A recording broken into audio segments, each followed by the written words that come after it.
मेरे साथ बोलिए, भारत माता की। क्यों भाई, आवाज को क्या होगा? ऐसी आवाज नहीं चलेगी।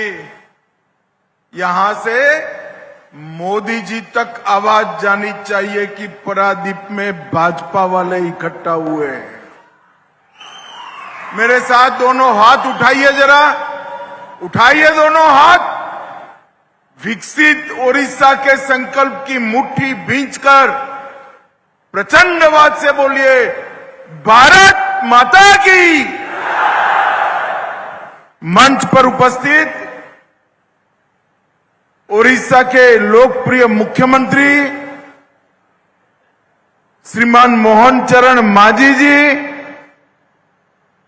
भारत सरकार के शिक्षा मंत्री श्रीमान धर्मेंद्र प्रधान जी, श्री दिलीप सांघानी जी, इफ्को के अध्यक्ष श्री संपत चंद्र स्वाई जी,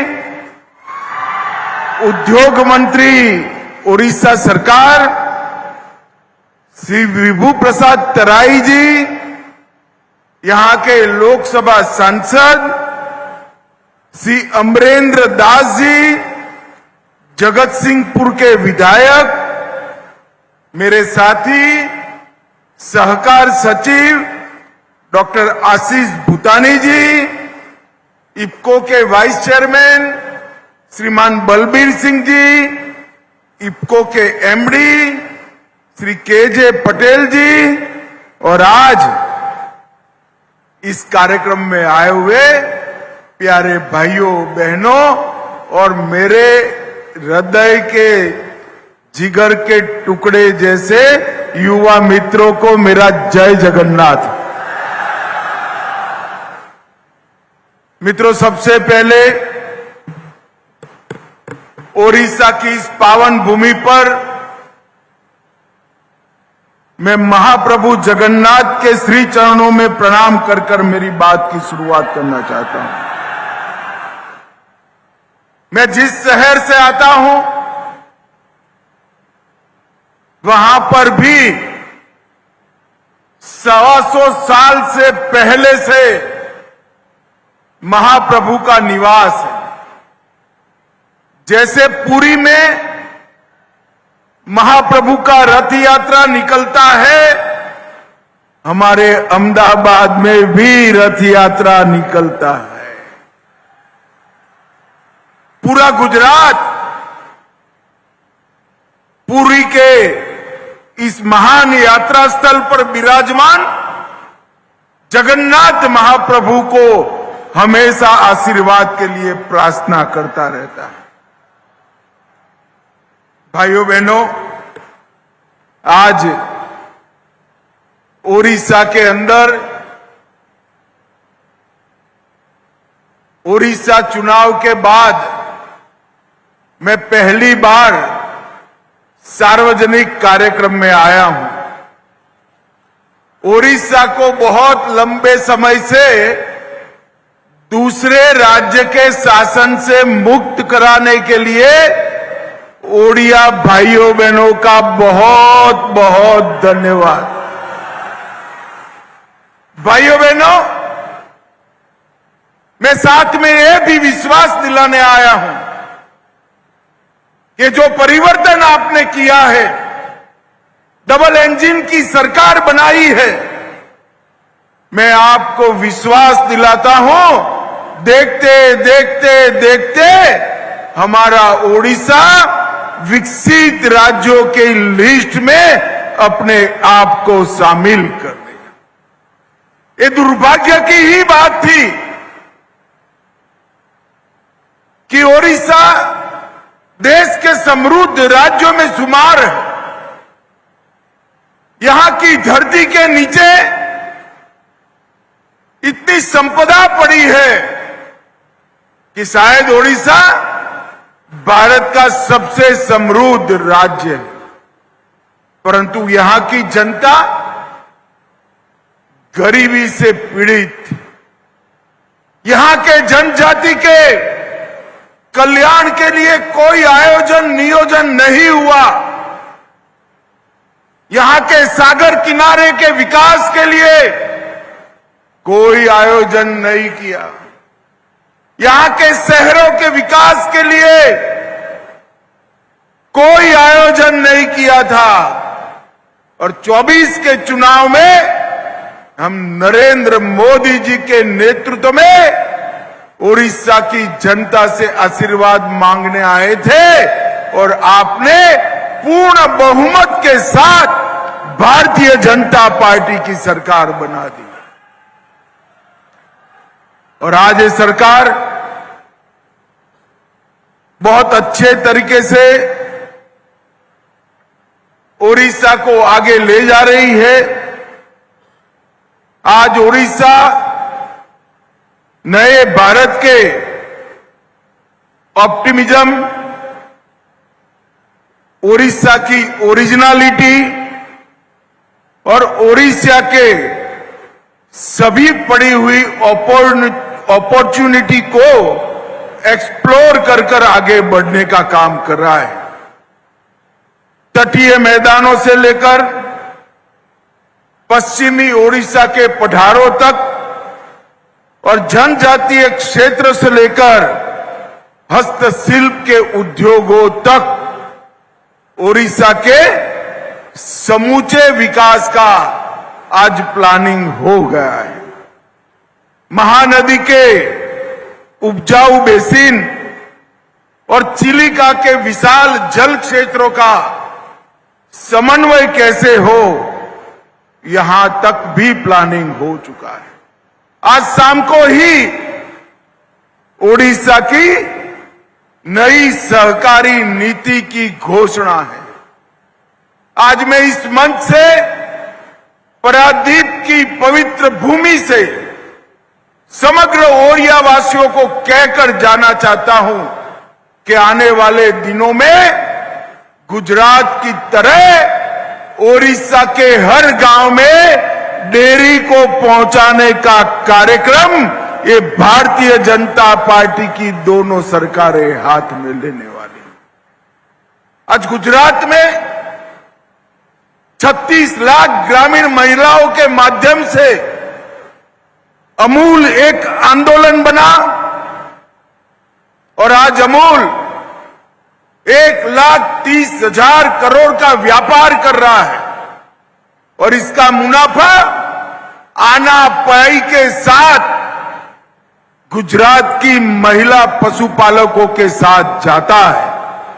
उसी प्रकार से ओडिशा के पूरे पोटेंशियल को हम एक्सप्लोर कर यहां की जनजातीय और ओबीसी माताओं बहनों को समृद्ध करने का काम करेंगे। मत्स्य पालन को भी कोऑपरेटिव ताकत देकर इसमें बढ़ोतरी करेंगे। इससे सी फूड निर्यात में बहुत बड़ा फायदा होने की संभावना है। आने वाले दिनों में भारत सरकार का सहकारिता मंत्रालय और ओडिशा सरकार दोनों मिलकर ओडिशा के ग्रामीण जनजीवन को समृद्ध करने का एक प्रयास करेंगे। मित्रों, आज इफ्को की पारादीप इकाई में सल्फ्यूरिक एसिड संयंत्र की तीसरी स्ट्रीम का लोकार्पण हो रहा है। यह देश आज इस संयंत्र के लोकार्पण के साथ ही उर्वरक के क्षेत्र में आत्मनिर्भरता के लिए आगे बढ़ रहा है। प्रधानमंत्री मोदी जी ने आत्मनिर्भरता का मतलब सिर्फ उर्वरक बनाना नहीं, उर्वरक बनाने के लिए जितनी चीजों की जरूरत है वो सभी भारत में होनी चाहिए और इससे लगभग भारत की निर्भरता को बहुत कम करने का काम होगा। 2005 में इफको ने इस प्लांट को 2500 करोड़ में खरीदा था। उस वक्त 7.5 लाख मैट्रिक टन की क्षमता थी, आज 22 लाख मैट्रिक टन तक उसको पहुंचाया है। और ब्लेंडेड उर्वरक की, खाद की उत्पादन लगभग 15% है और स्वदेशी डीएपी भी इसमें 40% बनता है। भाइयों बहनों, अभी इफको के एमडी ने कहा अब इफको को सल्फ्यूरिक एसिड इंपोर्ट नहीं करने पड़ेगा। पटेल साहब, यहां से संतोष मत लीजिए। इफको में क्षमता है कि इफको अपने आत्मनिर्भर होने की न चिंता करे, सल्फ्यूरिक एसिड के क्षेत्र में पूरे देश को आत्मनिर्भर करने का काम हमारी इफको की इसी इकाई ने करना चाहिए।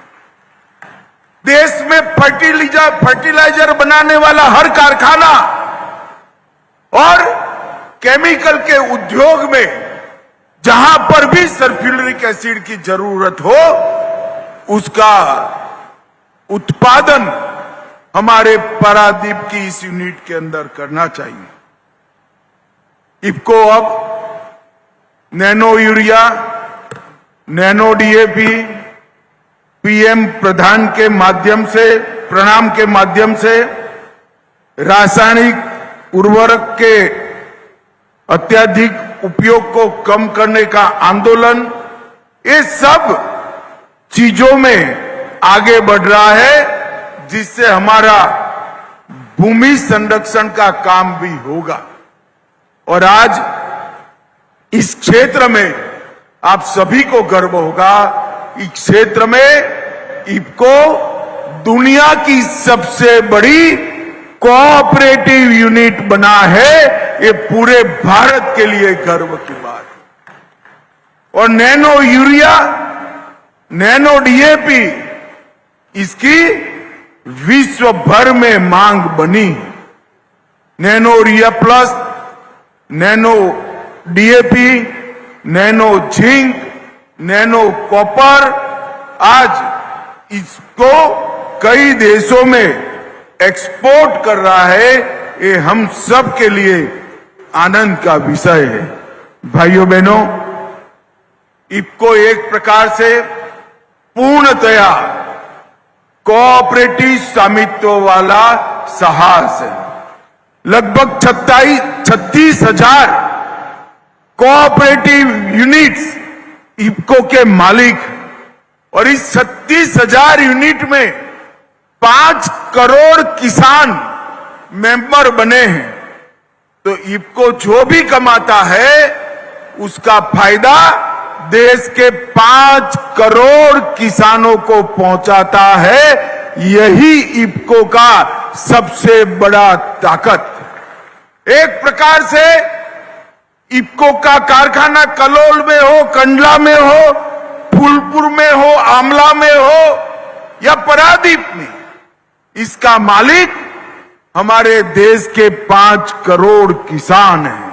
और 41,000 करोड़ का टर्नओवर, 3800 करोड़ का मुनाफा और 28,000 करोड़ की नेटवर्क, इसकी मालिकी हमारे 5 करोड़ किसानों की है।